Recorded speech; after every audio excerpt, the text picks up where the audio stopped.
Haleluya, Shalom, selamat pagi, salam sejahtera dalam kasih Tuhan Yesus Kristus. Puji nama Tuhan, tentu kita selalu mengucap syukur atas kasih dan kebaikan Tuhan di dalam kehidupan kita. Bapak Ibu, hari ini tanggal 5 Mei tahun 2024, kita berada di bulan yang kelima di tahun 2024. Dan ibadah juga pada hari ini kita akan mendengarkan firman Tuhan sebentar ini, dan juga setelah itu kita akan menikmati perjamuan kudus. Saudara-saudaraku, jangan lupa juga saya mengingatkan pada hari Kamis nanti tanggal 9 Mei tahun 2024 kita ada ibadah hari kenaikan Tuhan Yesus Kristus. Nah, berkaitan dengan momen hari kenaikan Tuhan Yesus, ada satu peristiwa yang terjadi di dalam Markus pasal yang ke-16 pada hari ini. Saudara buka dulu Markus pasal ke-16, saudara-saudaraku. Ya, kita mau belajar firman Tuhan yang saya akan bagikan bagi kita semua, dan biarlah firman Tuhan ini menjadi satu pendorong bagi kehidupan setiap kita kalau kita benar-benar ingin mengasihi Tuhan. Saya ambil khotbah pada hari ini berjudul Amanat Agung. Bagian yang pertama, saudaraku, amanat agung, ya, bagian yang pertama. Mari kita membuka Markus pasal yang ke-16. Saya akan membaca ayat-ayat firman Tuhan di sana, ya, saudara-saudaraku. Panjang memang, dari ayat 1 sampai dengan ayat yang ke-13. Tapi saya mungkin tidak baca semuanya. Nanti kita akan lihat ayat yang bisa menjadi satu rujukan atau pesan penting bagi kita. Kita buka bersama-sama Markus 16 ayat 1 sampai dengan 13. Saya ingin saudara melihat khususnya ayat yang ke-8, saudara-saudaraku, ya. Khususnya ayat ke-8 di sana. Ya, ini peristiwa terjadi setelah kebangkitan Yesus, ya. Markus pasal 16, dan kita tahu bersama Injil Markus ini bicara tentang Yesus sebagai manusia, lebih kepada hamba. Karena ayat kunci dalam Injil Markus itu adalah Markus 10 ayat 45. Aku datang untuk melayani dan bukan untuk dilayani. Amin, saudaraku. Perhatikan ayat ke-8. Lalu mereka keluar dan lari meninggalkan kubur itu, sebab gentar dan dahsyat menimpa mereka. Mereka tidak mengatakan apa-apa kepada siapapun juga karena takut. Saudara perhatikan Markus 16 ayat ke-8. Saya hanya baca ayat ke-8, saudara, ya. Ayat 1 sampai 13 nanti kita akan lihat, ya. Nah, perhatikan setelah ayat 8 ini, saudara-saudaraku, ada satu potongan, bukan potongan, ya, firman Tuhan selanjutnya. Dengan singkat mereka sampaikan semua pesan itu kepada Petrus dan teman-temannya. Perhatikan ayat firman Tuhan ini. Sesudah itu Yesus sendiri dengan perantaraan murid-muridnya memberitakan dari timur ke barat berita yang kudus dan tak terbinasakan tentang keselamatan yang kekal itu. Nah, puji Tuhan, saudara-saudaraku. Setelah peristiwa kebangkitan Tuhan Yesus, ada masa selama 40 hari Tuhan Yesus bersama murid dengan perantaraan murid-murid memberitakan tentang amanat agung, yaitu tentang kabar baik, tentang keselamatan yang kekal. Dan Alkitab tadi menulis keselamatan yang kekal itu berita yang kudus dan tak terbinasakan. Katakan amin, saudaraku.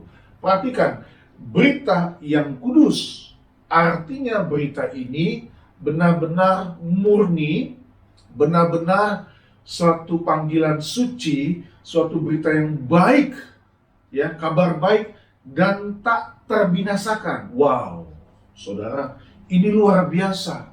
Jadi kalau ada oknum-oknum jahat, manusia-manusia berhati jahat yang ingin menutupi fakta-fakta, kebenaran-kebenaran yang tertulis dalam Alkitab, itu dipastikan tidak akan bisa. Dan kalaupun mereka lakukan itu tidak akan mungkin langgeng atau awet. Karena Alkitab katakan tak terbinasakan. Menarik, saudara-saudaraku. Saya pernah mendengar ada satu potongan kalimat yang berkata begini, saudara-saudaraku. Kebenaran bisa dikalahkan, tapi kebenaran tidak bisa. Kebenaran bisa disalahkan, maaf ya. Kebenaran bisa disalahkan, tapi tak akan bisa dikalahkan. Saudara, luar biasa. Saya percaya ini adalah benar-benar skenario, ya, rekayasa atau apa? Benar-benar pemikiran ide cemerlang dari Bapa di surga. Hal ini benar-benar disetting dari surga, sehingga berita ini berita yang kudus dan tak terbinasakan, saudaraku. Jadi tidak akan mungkin bisa ditutup-tutupi. Amin, saudaraku. Ini pengawalnya terlalu banyak, ya. Yang menjaga berita ini adalah Allah sendiri. Bisa katakan amin, saudaraku? Amanat agung. Ini luar biasa. Nah, menjelang hari kebangkitan Yesus, jadi ada masa 40 hari lamanya Yesus melakukan hal yang luar biasa. Saudara, kalau kita buka sebentar dalam Kisah Rasul pasal yang pertama, ya, Kisah Rasul pasal yang pertama ini juga, saudaraku, ini luar biasa. Saudara perlu harus baca, apalagi menjelang momen hari kenaikan, kemudian ada apa? Kemudian ada hari Pentakosta. Dia ketiga katakan begini, saudara-saudaraku. Kepada mereka, ia ini Yesus ya, kepada mereka ia menunjukkan dirinya setelah penderitaannya selesai. Jadi selesai penderitaan Yesus. Dan dengan banyak tanda, banyak apa, saudaraku? Tanda. Ia membuktikan bahwa apa, saudara, kita baca sama-sama, bahwa ia hidup. Sebab selama 40 hari ia berulang-ulang menampakkan diri dan berbicara kepada mereka tentang kerajaan Allah. Haleluya! Saudara-saudara, 40 hari dipakai oleh Tuhan Yesus untuk memberitakan tentang kerajaan Allah. Dan di dalamnya ada amanat agung. Nah, kita lihat di sini, saudara-saudaraku. Yang pertama saya mau bilang, belum masuk kepada 2 poin yang akan saya bagikan pagi ini, saudara. Kita lihat di sini, bagi Tuhan Yesus tidak ada waktu banyak lagi untuk menyampaikan Injil yang adalah kabar baik. Amin. Bagi Tuhan Yesus tidak ada waktu lagi. Waktunya sangat sempit baginya. Hanya 40 hari, saudara-saudaraku. Hanya 40 hari bagi Tuhan Yesus. Dan itu fase terakhir bagi Tuhan Yesus untuk menyampaikan berita tentang kerajaan Allah, tentang kabar baik, tentang amanat agung. Nah, kalau kita lihat, ya, jadi ada fase di mana Yesus, baik waktu Yesus sebelum mati maupun waktu Yesus telah bangkit, jadi tidak ada waktu bagi Yesus. Saudara, sekarang pertanyaan pentingnya adalah bagaimana kita melihat pelayanan yang luar biasa dari Tuhan Yesus? Dia tidak pernah berhenti melayani jiwa-jiwa. Nah, bagaimana dengan kita? Bagaimana dengan kita? Saya ingin, saudara, kita konsentrasi penuh di sini. Saya tidak mau kita gagal untuk memahami hal ini, saudara-saudaraku. Saya tidak mau bicara tentang berkat-berkat. Saya hanya mau bicara pada hari ini bagaimana kita punya tugas dan tanggung jawab untuk meneruskan tongkat estafet yang sudah Tuhan berikan kepada murid-murid dan kepada saya dan saudara. Dengan kita berkaca dan melihat bagaimana pelayanan yang luar biasa dari Tuhan Yesus, Dia tidak pernah berhenti melayani jiwa-jiwa. Saudara, hari ini saya ajak saudara untuk merenungkan 2 hal. Yang penting setelah itu kita masuk dalam perjamuan kudus. Saudara, perhatikan yang pertama. Saudara boleh tulis yang pertama. Dari ayat ke-8 tadi, yang tadi kita baca ayat ke-8. Berita tentang keselamatan adalah berita yang utama. Katakan amin. Berita tentang keselamatan adalah berita yang utama. Saudara, saya ingin baca sekali lagi ayat ke-8 ini di bagian yang ke-B-nya. Dengan singkat mereka sampaikan semua pesan itu kepada Petrus dan teman-temannya. Sesudah itu Yesus sendiri dengan perantaraan murid-muridnya memberitakan dari mana saudaraku? Dari timur ke barat, berita yang kudus dan tak terbinasakan tentang keselamatan yang kekal. Saudara lihat, dari timur dan ke barat, dari segala penjuru tempat, Yesus selama 40 hari dengan perantaraan murid-murid memberitakan firman Tuhan. Jadi yang pertama, berita tentang keselamatan adalah berita yang utama. Bisa katakan amin, saudaraku? Berita ini kalau saya mau katakan dengan pakai bahasa sekarang, harus tetap jadi headline news dalam kehidupan orang percaya. Amin? Atau breaking news. Ya. Headline news. Ini yang jadi berita utama. Saudara, saya tahu ya, kita punya kesibukan, punya aktivitas, juga ada hobi, ada suka melihat pertandingan, atau melihat olahraga atau hobi. Tapi saya ingin mengingatkan Bapak, Ibu, dan saudara semua di tempat ini dan yang menonton video khotbah ini, tetap berita yang paling utama adalah berita tentang keselamatan. Saudara perhatikan, saya ajak kita semua untuk melihat 1 Korintus pasal yang kedua. Kita buka 1 Korintus pasal yang kedua, saudara-saudaraku. Saya perlu tambahkan ayat firman Tuhan untuk poin yang pertama ini, saudaraku, bahwa berita tentang keselamatan adalah berita yang utama. Perhatikan ini, apa kata Paulus kepada jemaat di kota Korintus, 1 Korintus 2, ayat yang kedua. Saya mau kita baca bersama-sama ayat firman Tuhan ini. 2, 3. Sebab aku telah memutuskan untuk tidak mengetahui apa-apa di antara kamu selain Yesus Kristus, yaitu Dia yang disalibkan. Katakan amin. Yaitu Dia yang disalibkan. Paulus berkata dengan sungguh luar biasa. Kalau saya baca dulu ayat pertamanya bunyi begini ya, 1 Korintus 2. Demikianlah pula ketika aku datang kepadamu saudara-saudara, aku tidak datang dengan kata-kata yang indah atau dengan hikmat untuk menyampaikan kesaksian Allah kepada kamu. Nggak ada lip service ya, tulus murni apa adanya, nothing tulus. Ayat kedua, sebab aku telah memutuskan. Ini Paulus sendiri memutuskan dalam kehidupan dia, dan saya berdoa dan saya memohon, saya dan saudara benar-benar juga memutuskan untuk kita sama-sama untuk tidak mengetahui apa-apa di antara kamu selain Yesus Kristus, yaitu Dia yang disalibkan. Saudara ya, yang selalu Paulus kedepankan, Paulus sharingkan atau bagikan adalah berita tentang Yesus, yaitu Dia yang disalibkan. Nanti di poin kedua saya akan berikan ayat lagi bahwa ini benar-benar terkonfirmasi apa yang disampaikan oleh Paulus dalam 1 Korintus pasal 2 ini. Saudara boleh punya ulasan apapun, boleh punya berita apapun yang saudara baca, informasi-informasi itu penting, bagus untuk sebagai pengetahuan ya, untuk berita-berita. Tetapi yang tidak boleh tersingkir dari hati dan kehidupanmu sebagai orang Kristen, orang percaya, dan itu tidak boleh hilang dalam benak dan kehidupanmu, bahwa berita tentang keselamatan adalah berita yang utama.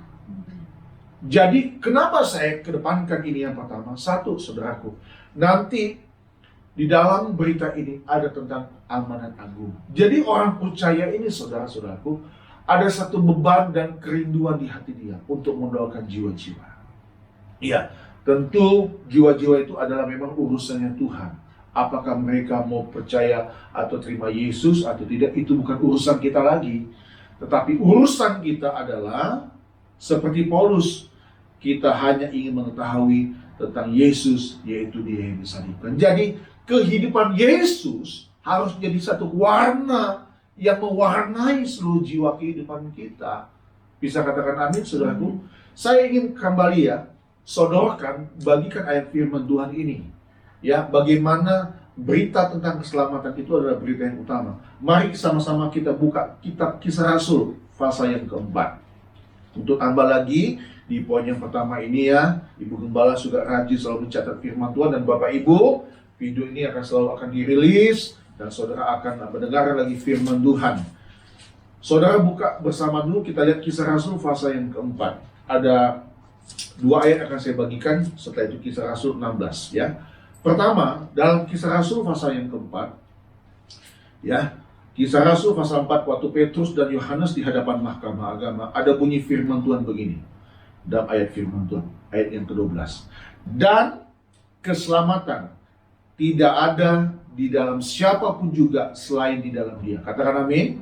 Sebab di bawah kolong langit ini tidak ada nama lain yang diberikan kepada manusia yang olehnya kita saudaraku, dapat diselamatkan. Saudara, betapa pentingnya berita ini. Ini bukan berita murahan, saudara-saudaraku. Dan berita ini berita yang kudus. Ini yang disampaikan oleh Petrus dan Yohanes di hadapan mahkamah agama. Bahwa keselamatan tidak ada di dalam siapapun selain di dalam Yesus. Di bawah kolong langit ini tidak ada nama lain yang diberikan kepada manusia yang olehnya kita dapat diselamatkan. Wow! Luar biasa.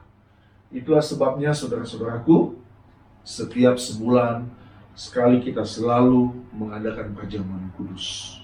Ini bukan ritual, bukan liturgi, bukan kewajiban, tapi bagaimana dalam perjamuan kudus ini kita benar-benar terikat semacam janji bahwa apa yang kita alami dalam hidup ini, yaitu keselamatan di dalam Yesus, itu harus mengikat hati dan kehidupan kita untuk selama-lamanya, saudara-saudaraku. Sehingga iman kita tidak akan goyah. Ya, keyakinan kita akan kokoh dan teguh di dalam Tuhan. Apapun yang kita alami, penderitaankah, persoalan beratkah, ya, jangan menyerah, saudara-saudaraku. Jangan menyerah sampai garis akhir dalam kehidupan ini. Kita tetap setia kepada Tuhan. Saudara, simak bunyi firman Tuhan ini. Keselamatan tidak ada di dalam siapapun juga selain di dalam Dia. Dan saya tambahkan satu ayat untuk melengkapi poin yang pertama. Kita buka Kisah Rasul pasal 16. Ini luar biasa juga, saudara-saudaraku. Kisah para Rasul 16 ayat 31. Mari saudara-saudaraku, ini tentang seorang kepala penjara di Filipi yang mengalami keselamatan. Yuk kita baca ayat 31. Jawab mereka, percayalah kepada Tuhan Yesus Kristus dan engkau akan selamat, engkau dan seisi rumah. Saudara, Paulus berkata ini kepada kepala penjara Filipi. Karena dia menyaksikan satu perbuatan yang luar biasa di depan mata dia. Sehingga Paulus berkata, Paulus dan Silas ya, karena kepala penjara ini tersungkur di depan Paulus dan Silas. Dan dia bertanya, Tuan-tuan, apakah yang harus aku perbuat supaya aku selamat? Jawab Paulus dan Silas, percayalah kepada Tuhan Yesus Kristus dan engkau akan selamat, engkau dan seisi rumahmu. Haleluya. Saudara, ini yang tidak boleh hilang dalam hidup orang percaya. Kehidupan yang selalu membawa amanat agung, berita yang kudus, berita yang tak terbinasakan dari timur dan ke barat. Jadi dimanapun kita berada, kehidupan kita harus mewakili kehidupan Yesus. Bisa katakan amin, saudaraku. Renungan pertama, berita tentang keselamatan adalah berita yang utama. Headline news. Headline news dalam hidup kita. Menarik, saudara ya. Mungkin khotbah ini juga bisa berjudulnya headline news ya. Artinya, tapi saya kasih judul amanat agung. Yang kedua, saudaraku, yang kedua, sebelum kita masuk perjamuan kudus, nah, kita kembali kepada ayat bacaan firman Tuhan tadi. Saudara, saya ajak kita untuk melihat kembali dalam Markus pasal yang ke-16. Saya baca ayat 9 sampai 13 buat Bapak Ibu semuanya. Judulnya di sana ada judul ya, dari ayat 1 sampai ayat 8, kemudian masuk ayat 9 di Alkitab kita yang sekarang ada judulnya. Yesus beberapa kali menampakkan diri dan mengutus murid-muridnya. Yesus terangkat ke sorga. Saudara perhatikan ayat 9. Mulai saya baca. Setelah Yesus bangkit pagi-pagi pada hari pertama minggu itu, ia mula-mula menampakkan dirinya kepada Maria Magdalena. Daripadanya Yesus pernah mengusir 7 setan. Lalu perempuan itu pergi, lalu Maria Magdalena ini pergi, saudara. Perhatikan ya, karena ini penting saya akan sampaikan. Lalu perempuan itu pergi memberitahukannya kepada mereka yang selalu mengiring Yesus. Nah, saudara perhatikan, ini pernah berapa kali saya sampaikan. Maria Magdalena ini menyampaikan kesaksian dan pesan ya tentang Yesus yang bangkit. Lalu perempuan itu pergi memberitahukannya kepada mereka yang selalu mengiringi Yesus dan yang pada waktu itu sedang berkabung dan menangis karena kematian Yesus. Perhatikan ayat 11, saudaraku. Tetapi ketika mereka mendengar bahwa Yesus hidup dan telah dilihat olehnya, apa saudaraku? Mereka tidak percaya. Ini pernah saya bahas. Mereka lupa isi kitab suci. Mereka lupa janji Tuhan bahwa Yesus akan bangkit. Lanjut ayat 12. Sesudah itu, ia menampakkan diri dalam rupa yang lain kepada 2 orang dari mereka ketika keduanya dalam perjalanan keluar kota. Ini saudara boleh baca dalam Lukas pasal 24 tentang 2 orang yang mau pergi ke Emmaus. Perhatikan. Lalu kembalilah mereka, 2 orang ini ya saudaraku, kembalilah mereka dan memberitahukannya kepada siapa? Teman-teman yang lain. Tetapi kepada mereka pun, apa saudaraku? Teman-teman itu apa? Tidak percaya. Tadi di ayat ke-11, Maria Magdalena sampaikan bahwa Yesus bangkit, Yesus hidup kepada yang selalu mengiring Yesus. Tapi mereka tidak percaya. 2 orang dari Emmaus juga menyampaikan kepada teman-temannya. Saudara boleh cek dalam Lukas pasal 24 ayat 13 sampai 34. Tetapi teman-teman itu tidak percaya. Saudara perhatikan ini. Kalau yang pertama, berita tentang keselamatan adalah berita yang utama, headline news dalam kehidupan orang percaya. Yang kedua, dan ini harus menjadi pendorong bagi kita, ya, teruslah menyampaikan berita baik, sekalipun tidak ada atau belum ada yang percaya. Katakan amin. Teruslah menyampaikan berita baik, sekalipun tidak ada atau belum ada yang percaya. Bisa kita katakan amin, saudaraku? Yes. Kita harus benar-benar menjadi pelaku firman Tuhan di sini. Teruslah saudara melayani Tuhan. Teruslah saudara tetap berdoa, mengiringi Tuhan, berbuat kebaikan. Teruslah saudara sampaikan berita baik bahwa Yesus yang kita sembah adalah Yesus yang hidup. Sekalipun mungkin tidak ada atau belum ada yang percaya. Saudara, saya ingin mengajak saudara untuk melihat 1 Korintus 15 yang tadi saya sudah singgung di poin yang pertama. Ya, untuk menguatkan bahwa Paulus memutuskan bahwa dia hanya ingin mengetahui tentang Yesus Kristus, dia yang hidup, kata Paulus kan. Maaf saya ulangi, Paulus hanya ingin menyampaikan, ingin memutuskan untuk tidak mengetahui apa-apa dia di antara kamu selain Yesus Kristus, yaitu dia yang disalibkan.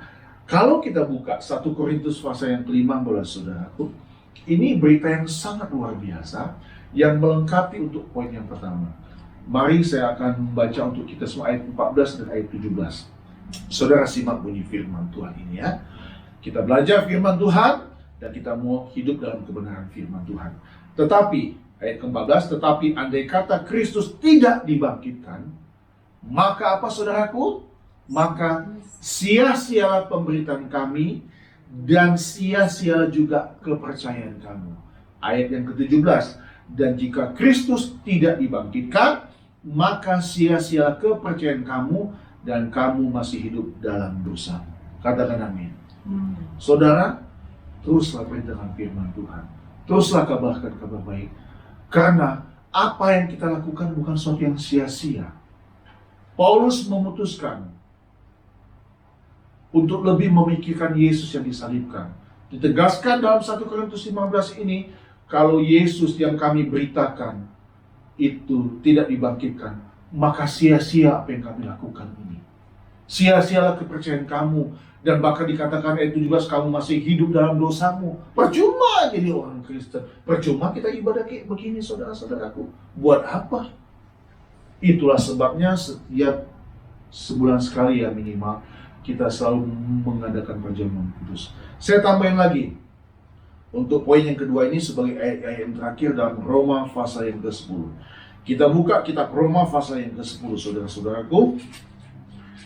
Tuhan tolong, biarlah firman Tuhan ini memberkati kita ya. Roma 10, mulai kita akan baca ayat 9. Saudara perhatikan. Ya, mulai ayat 9. Sebab jika kamu mengaku dengan mulutmu bahwa Yesus adalah Tuhan dan percaya dalam hatimu bahwa Allah telah membangkitkan dia dari antara orang mati, maka apa saudaraku? Kamu akan diselamatkan. Katakan amin. Ini berita baik. Tapi kita tahu tidak ada orang yang percaya. Sedikit orang percaya. Langka. Ayat 10. Karena dengan hati orang percaya dan dibenarkan, dan dengan mulut orang mengaku dan diselamatkan. Ayat 11. Karena kitab suci berkata, barang siapa yang percaya kepada dia, tidak akan apa saudaraku? Dipermalukan. Nah saudara, percaya kepada dia tidak akan dipermalukan. Ayat 12. Sebab tidak ada perbedaan antara orang Yahudi dan orang Yunani. Nah ini keselamatan ini tak terbantahkan saudara. Ini bagi semua orang. Baik orang Kristen maupun orang non-Kristen. Karena Allah yang satu itu adalah Tuhan dari semua orang. Ditemukan ini ayat firman Tuhan saudara. Karena Allah yang satu itu adalah Tuhan dari semua orang. Kaya bagi semua orang yang berseru kepadanya. Ayat 13, kita baca sama-sama ayat 13 yuk. Sebab barang siapa yang berseru kepada nama Tuhan akan diselamatkan. Ayat 14 saya baca. Tetapi bagaimana mereka dapat berseru kepadanya jika mereka tidak percaya kepada dia? Bagaimana mereka dapat percaya kepada dia jika mereka tidak mendengar tentang dia? Bagaimana mereka mendengar tentang dia jika tidak ada yang memberitakannya? Ini yang bagian kita memberitakannya. Ayat 15. Dan bagaimana mereka dapat memberitakannya jika mereka tidak diutus?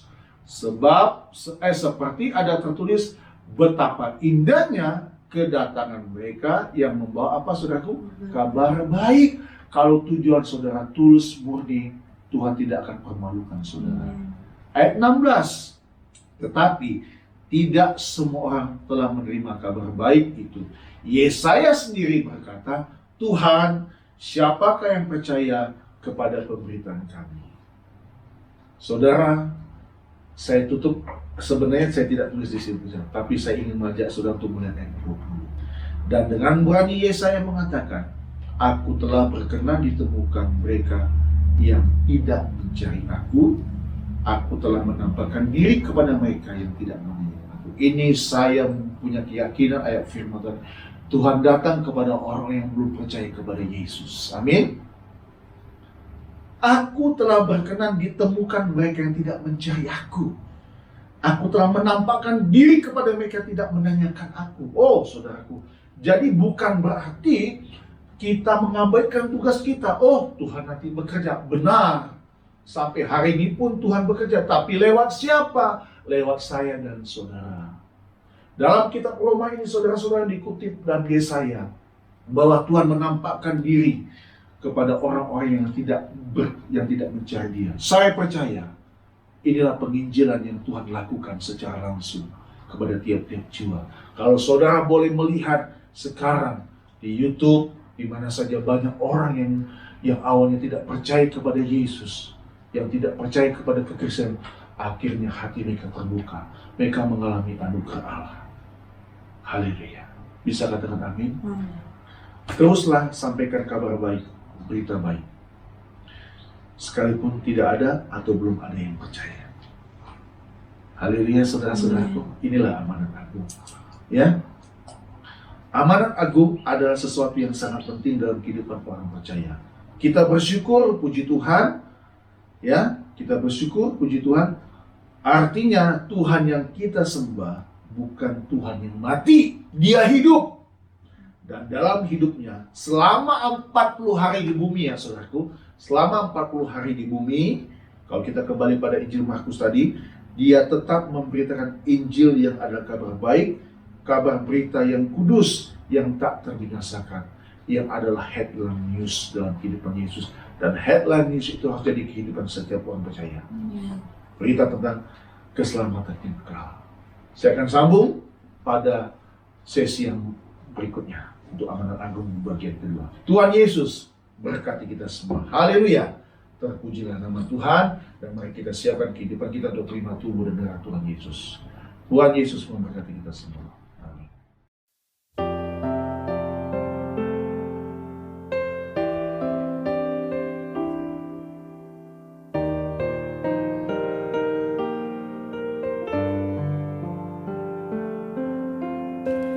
Musim akan selalu berganti, kasih Tuhan tetap abadi, tak akan berubah sampai selamanya. Ku tetap percaya, yakin Tuhan memberkati, ku yakin Tuhan melindungi. Burung di udara Tuhan pelihara karena kasih-Nya. Tuhan